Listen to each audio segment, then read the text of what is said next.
ബേപ്പൂരിൽ ജയിച്ചതിന് ശേഷം PM മുഹമ്മദ് റിയാസ് കുറച്ചു മുമ്പ് മാധ്യമങ്ങളെ കാണുന്നുണ്ടായിരുന്നു. നന്ദി പറയുന്നുണ്ടായിരുന്നു. പരാജയപ്പെട്ട അൻവറും മാധ്യമങ്ങളെ കാണുന്നുണ്ട്. അതായില്ലേ അദ്ദേഹത്തിന്റെ വീട്ടിൽ വെച്ച് മാധ്യമങ്ങളെ കാണുമെന്ന് അറിയിച്ചിട്ടുണ്ട്. ഭരണവിരുദ്ധ വികാരം UDF അനുകൂലമായി മാറിയെന്ന് ഷോൺ ജോർജ്. LDF അല്ലാതെ ആരുണ്ട് എന്നാണ് ജനങ്ങൾ നോക്കിയത്. എല്ലാ വിഭാഗങ്ങളുടെയും വോട്ട് തനിക്ക് ലഭിച്ചു. അതൊരു പഞ്ചാണല്ലേ. മറ്റാരുണ്ട് എന്ന് ചോദിച്ചപ്പോൾ LDF അല്ലാതെ മറ്റാരുണ്ട് എന്ന് ജനം ചിന്തിച്ചു എന്നാണ് ഷോൺ ജോർജ് പറയുന്നത്. പാലായിൽ പ്രവർത്തനം തുടരും എന്നുമുണ്ട്. ഭീഷണിയാണോ? അറിയില്ല, ഭീഷണിയാണോ? യെസ്. തിരുവനന്തപുരത്ത് നിയമസഭാ തെരഞ്ഞെടുപ്പ് 16 റൗണ്ട് എണ്ണിക്കഴിഞ്ഞപ്പോൾ കഴക്കൂട്ടത്ത് 354 വീണ്ടും ഫോട്ടോ ഫിനിഷിലേക്ക് പോവുകയാണ്. എത്ര നേരമായില്ലേ?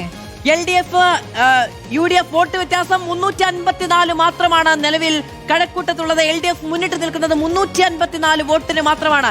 ഇപ്പോഴും ഫോട്ടോ ഫിനിഷിനുള്ള മണ്ഡലങ്ങൾ നിലനിൽക്കുന്നു എന്നുള്ളതാണ് ഏറ്റവും ശ്രദ്ധേയമായ കാര്യം. 354 വോട്ടിന് മാത്രമാണ് LDF കഴക്കൂട്ടത്ത് 16ാം റൗണ്ട് എണ്ണിക്കഴിഞ്ഞപ്പോൾ മുന്നിട്ട് നിൽക്കുന്നത്. കഴക്കൂട്ടത്ത് ഇഞ്ചോടിഞ്ച് മത്സരമാണ് ഇപ്പോഴും തുടരുന്നത്.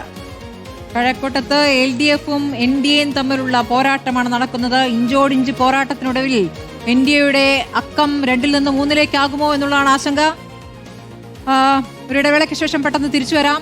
ഏതായാലും 104 എന്ന രൂപത്തിലേക്ക് UDF ലീഡ് ഉയർത്തുമ്പോൾ 34-ലേക്ക് LDF തകർന്നടിയുന്ന കാഴ്ചയാണ്.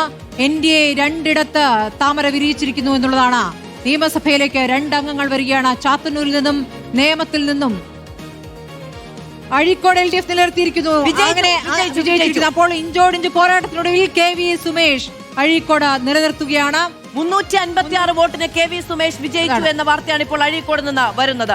356 വോട്ട്. എത്ര തവണ പിന്നിൽ പോവുകയും പിന്നീട് മുന്നോട്ട് വരികയും ചെയ്തതാണ് KV സുമേഷ് ഇപ്പോൾ നിലനിർത്തിയിരിക്കുകയാണ്.